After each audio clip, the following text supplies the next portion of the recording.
पृथ्वी, ये दुनिया, ये हमारा घर जहां मानव सभ्यता हमेशा डेवलप होती रही है, और हमारी धरती जिसने उन सभी प्राणियों, पक्षियों और पेड़ पौधों को जन्म दिया है जिन्हें आज तक हम अपने जीवन काल में देख रहे हैं। यहां तक कि दोस्तों हम खुद ही इस धरती की देन है। हमारे सौर मंडल में कुल 8 ग्रह है अभी के समय पे, परंतु धरती के अलावा बाकी सभी ग्रह बेजान है। यहाँ पर कोई जिंदगी नहीं, यहाँ पर कोई सभ्यता नहीं है। तो क्या इसका मतलब ऐसा हुआ कि हमारी धरती बहुत खास है? और सवाल ये भी उठता है कि क्या यही जीवन के बीच जो है वो डेवलप हो पाए? और दोस्तों कई सारे रहस्यों के बीच में ये भी एक रहस्य है। ये भी सवाल जो है, इसको समझने के लिए और इसका जवाब ढूंढने के लिए हमने अंतरिक्ष को खंगोलना शुरू किया। हमने कई सारे टेलीस्कोप की रचना की और इसको बनाने का मकसद यही था कि धरती के जैसे ग्रहों की खोज करना। जैसे जैसे विज्ञान में तरक्की हुई, हमने जाना कि हमारी धरती पर जीवन तरल पानी के कारण ही उत्पन्न हुआ था, और फिर हम निकल पड़े इस खोज में कि हमारी धरती जैसे ग्रह जिसमें पानी तरल अवस्था में हो। परंतु क्या ऐसा हो सकता है कि कोई प्लैनेट हमारी धरती से भी ज्यादा अच्छे हो?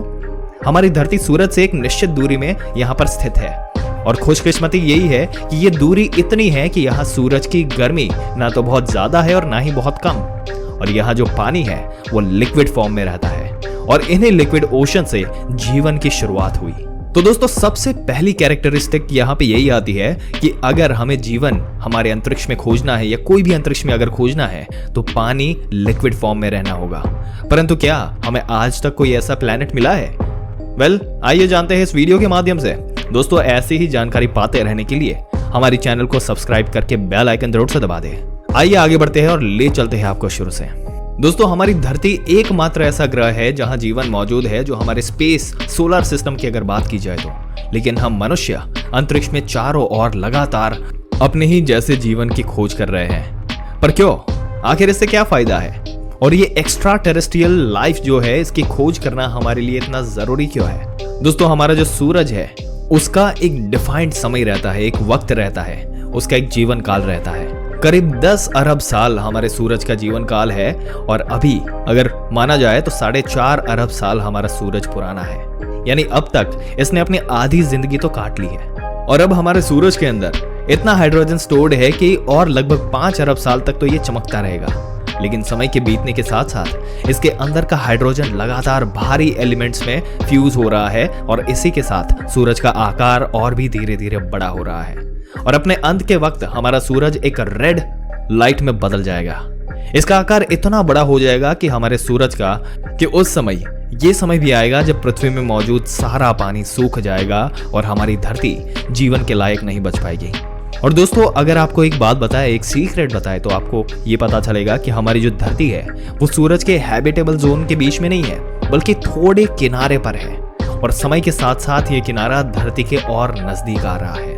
हैबिटेबल जोन वो जगह होती है जहां पर जीवन पनप सकता है। और दोस्तों आज से करीब 1.75 अरब साल बाद सूरज का हैबिटेबल जोन इतना पीछे चला जाएगा कि हमारी धरती हैबिटेबल जोन से बाहर चली जाएगी, और फिर इसके बाद हमारी धरती रहने लायक नहीं रह पाएगी। यानी हम मानव सभ्यता को जीवित रहने के लिए कोई और ठिकाना ढूंढना ही पड़ेगा। भले ही आज हम वहां तक जा नहीं सकते, लेकिन हमें अपने अस्तित्व को जीवित रखने के लिए ऐसे ठिकानों की तलाश करनी ही पड़ेगी, और अगर कहीं जीवन मौजूद हुआ तो उससे हमें वहां पे जाने के रास्ते निकालने पड़ेंगे। और इस ब्रह्मांड में एकमात्र जीवित सभ्यता नहीं हो सकती, बल्कि यहाँ और भी सभ्यताएं मौजूद है, और इसकी पुष्टि काफी सारे अलग अलग प्रूफ से हो चुकी है। और दोस्तों अगर आपको बताया तो हमारी धरती के जैसे प्लैनेट्स और भी मौजूद है। ये बात सुनकर आप शायद चौंक तो जाएंगे, क्योंकि कुछ खगोल शास्त्री ये मानते हैं कि अंतरिक्ष में हमारी धरती जैसा ही नहीं बल्कि इससे भी ज्यादा उत्तम ग्रह मौजूद है, जो जीवन के डेवलपमेंट के लिए हमारी धरती से भी ज्यादा सूटेबल है। जी हाँ दोस्तों, इन प्लैनेट्स को कहा जाता है सुपर हैबिटेबल प्लैनेट्स। पर आखिर में ये हमारी धरती से भी ज्यादा बेहतर कैसे हो सकते हैं? इसमें कोई शक नहीं है कि हमारी धरती हमारे लिए स्वर्ग के समान है, पर कुछ प्लैनेट्स इससे भी ज्यादा बेहतर है जो शायद भविष्य में हमारे रहने का ठिकाना बन सकते हैं। भले ही 1.7 अरब साल हमारे लिए बहुत लंबा वक्त है, परंतु कुछ प्लैनेट्स इससे भी लंबे समय तक अपने तारों के हैबिटेबल जोन में रहते हैं। तारों को उनके आकार, चमक और टेम्परेचर के आधार पर इसके साथ मुख्य वर्गों में बांटा गया है, वो भी अलग अलग लेवल पर डिस्ट्रीब्यूटेड है। और दोस्तों इन तारों को इस तरीके से भी समझा जा सकता है कि अगर कम चमकीला है लेकिन ज्यादा जीवन काल वाला तारा, इसकी चमक और टेम्परेचर जैसे जैसे बढ़ता है, यानी जैसे जैसे हम जी क्लास, जिसको जी क्लास बोलते हैं, उसके ऊपर वाले क्लास की ओर बढ़ते हैं, इसका जीवन काल छोटा होता जाता है। परंतु वही कम चमकीला तारा, यानी कि एक क्लास कम या फिर ऑर्डर में उससे छोटा जो तारा है, उसका जीवन काल कई सालों का होता है। यानी इन सितारों के हैबिटेबल जोन में बसे जो ग्रह है वो कई खरब साल तक गोल्डीलॉक्स जोन में ही बना रहेगा। और दोस्तों, अगर आपने हमारे पुराने वीडियोस देखे हैं तो आपने ट्रेपिस्ट 1 के बारे में तो सुना ही होगा। ट्रेपिस्ट 1 भी एक ऐसा क्लास का सितारा है जो हमसे 39.6 लाइट ईयर्स दूर है। और दोस्तों, इसका जो स्टार है, इसका जो सितारा या सूरज जो अगर कहा जाए, तो उसके चारों तरफ 7 ग्रह जो है वो चक्कर काट रहे हैं। इनमें से 3 इसके हैबिटेबल जोन के अंदर है और बाकी के 4 जो प्लैनेट्स है वो लिक्विड वाटर तो वहां पे हो सकता है, लेकिन ये M class order of star भी हमारे लिए सही ठिकाना नहीं बन सकते। लेकिन वैज्ञानिक के मुताबिक सुपर हैबिटेबल जोन वाले जो भी सितारे हैं, जो आइडल सितारे रहते हैं, वो जी क्लास और वहां से लेकर के क्लास के बीच में जो भी आते हैं, ये सारे रेंज इसके हिसाब से आइडल रहते हैं। इन तारों की चमक ऑरेंज कलर की होती है। इन तारों का मास हमारे सूरज के मास का केवल 50 to 80% होता है, परंतु इनका जीवन काल 30 से 40 अरब साल से भी ज्यादा होता है। यानी ये हमारे सूरज से करीब 3 से 4 गुना ज्यादा जीवन के होते हैं। सुपर हैबिटेबल प्लैनेट के कॉन्सेप्ट को 2014 में वैज्ञानिकों ने पेश किया था और उनके मुताबिक ग्रह जो हमारी धरती की तुलना में दुगनी मैसिव होगी, वो आइडियल क्लास के स्टार के हैबिटेबल जोन में होगा, वो जीवन के डेवलपमेंट के लिए अर्थ से भी ज्यादा सूटेबल होगी। और रिसर्चर्स ये भी मानते हैं कि हमारी धरती से दुगनी ग्रेविटी, यानी कि ज्यादा ग्रेविटी जो है, ज्यादा मास है, वो ज्यादा एटमॉस्फेरिक गैस को पकड़ कर रख पाए और ज्यादा ग्रेविटी के कोर को गर्म रखेगा, जिसके कारण इसका कोर जो है वो एक्टिव रहेगा, जो कि जीवन के डेवलपमेंट के लिए काफी अच्छा साबित होगा। क्योंकि अगर जियोलॉजिकल लेवल पे देखा जाए तो एक्टिव प्लैनेट्स लगातार फास्फोरस, कैल्शियम के मिनरल्स जो है वो सतह पर लाते रहते हैं।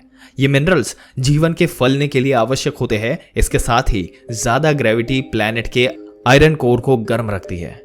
जो ग्रह इस एटमॉस्फेरिक फील्ड के कारण बनता है, ये मैग्नेटिक फील्ड अपने सूरज के आने वाले सोलर विंड से प्रोटेक्ट करता है। और ठीक हमारे अर्थ के मैग्नेटिक फील्ड के समान अगर यहाँ पर सिचुएशन क्रिएट होती है तो एकदम आइडियल ठिकाना होगा। जब वैज्ञानिक ने अंतरिक्ष में ऑब्जर्वेशन किए तो ये पाया कि के क्लास के स्टार्स हमारे सूरज की तुलना में दुगने कॉमन है, यानी कि ये के स्टार्स के जो स्टार्स है वो हमारी मिल्की वे गैलेक्सी में जी क्लास स्टार से भी ज्यादा मात्रा में मौजूद है। और दोस्तों, यहाँ पर वैज्ञानिक जो है वो भविष्य में जीवन की संभावना बता रहे हैं, या फिर यहाँ पर जाकर इंसान रह सकते हैं। आपके क्या विचार है इस मुद्दे के बारे में? अपने विचार हमें कमेंट करके जरूर से बताइएगा।